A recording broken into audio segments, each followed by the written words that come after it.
ఇలా ఇంటింటికి నా అక్క చెల్లెమ్మలకు మేలు చేసిన ప్రభుత్వం మీ బిడ్డ ప్రభుత్వం అయితే 2014లో ఎన్నికల ప్రణాళికలో చేస్తామని చెప్పి మోసం చేసిన చరిత్ర చంద్రబాబుది.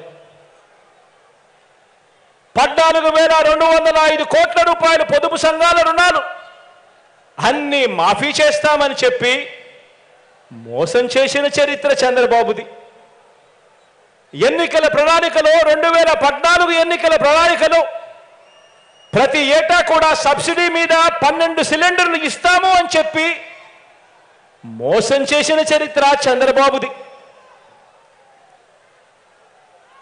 బ్యాంకుల్లో ఉన్న బంగారాన్ని విడిపిస్తా అని చెప్పి మోసం చేసిన చరిత్ర చంద్రబాబుది.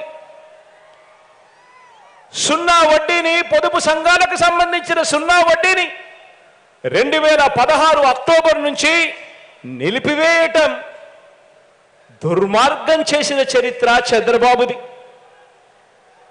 ఇళ్ల పట్టాలు ఒక్కటంటే ఒక్కటి కూడా ఏ కుటుంబానికి కూడా ఏ పేద కుటుంబానికి కూడా ఇవ్వకపోవడం చంద్రబాబు చేసిన ఇంకో మోసం. నేను చెప్పిన ఇవన్నీ కూడా 2014లో చంద్రబాబు నాయుడు గారు తాను చేస్తాను అని చెప్పి తాను ఎన్నికల మేనిఫెస్టోలో ఎన్నికల ప్రణాళికలో దాన్ని చేర్చి దాన్ని పెట్టి ఎన్నికలప్పుడు దాన్ని ఊదర కొడుతూ దాన్ని ప్రచారం చేసి ఆ తర్వాత అందరికీ కూడా పెద్ద సున్నా చూపించాడు ఈ పెద్ద మనిషి చంద్రబాబు. అన్నింటిలోనూ మోసం. ఇవన్నీ కూడా నేను అడుగుతా ఉన్నా. ఇవన్నీ కూడా విన్న తర్వాత ఇన్ని నిజాలు తెలిసిన తర్వాత ఏ ఒక్కరైనా కూడా మనకు ఓటు వేయమని గాని చంద్రబాబుకు ఏ ఒక్కరైనా కూడా ఓటు వేస్తామని గాని అనగలరా అని చెప్పి నేను అడుగుతా ఉన్నాను ఈ వేదికపై నుంచి.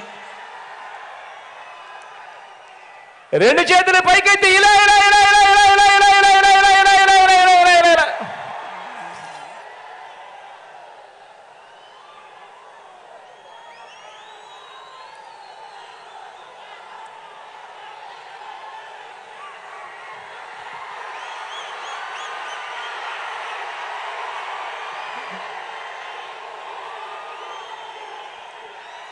ఇవన్నీ విన్న తర్వాత ఇన్ని నిజాలు తెలిసిన తర్వాత ఏ ఒక్కరైనా కూడా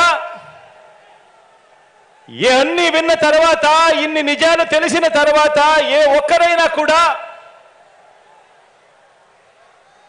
మీ బిడ్డ ప్రభుత్వం, మీ అన్న ప్రభుత్వం, మీ తమ్ముడి ప్రభుత్వానికి తోడుగా నిలబడకుండా ఉండగలరా అని అడుగుతా ఉన్నాను ఈ సందర్భంగా.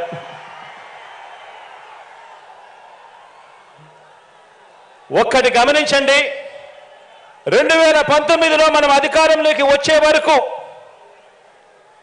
ప్రభుత్వం ఖర్చు చేసే ప్రతి రూపాయిని కూడా నేను చెప్పే ఈ విషయాన్ని జాగ్రత్తగా గమనించమని అడుగుతా ఉన్నా. నేను చెప్పే ఈ విషయం ప్రతి ఒక్కరూ కూడా జాగ్రత్తగా గమనించమని కోరుతా ఉన్నా. మనం అధికారంలోకి రాకమునుపు 2019కి ముందు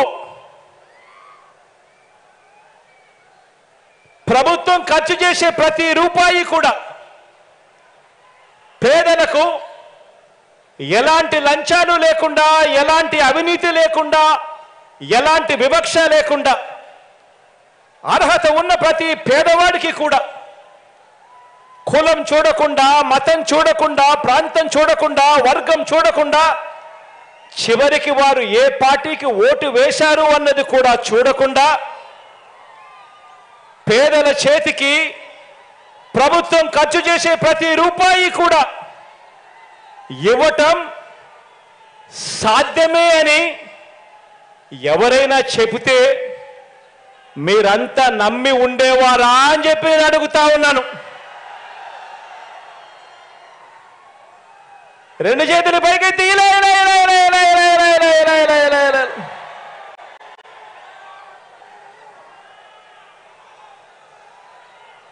అలా చేయవచ్చు అని ఎవరైనా చెబితే నమ్మశక్యం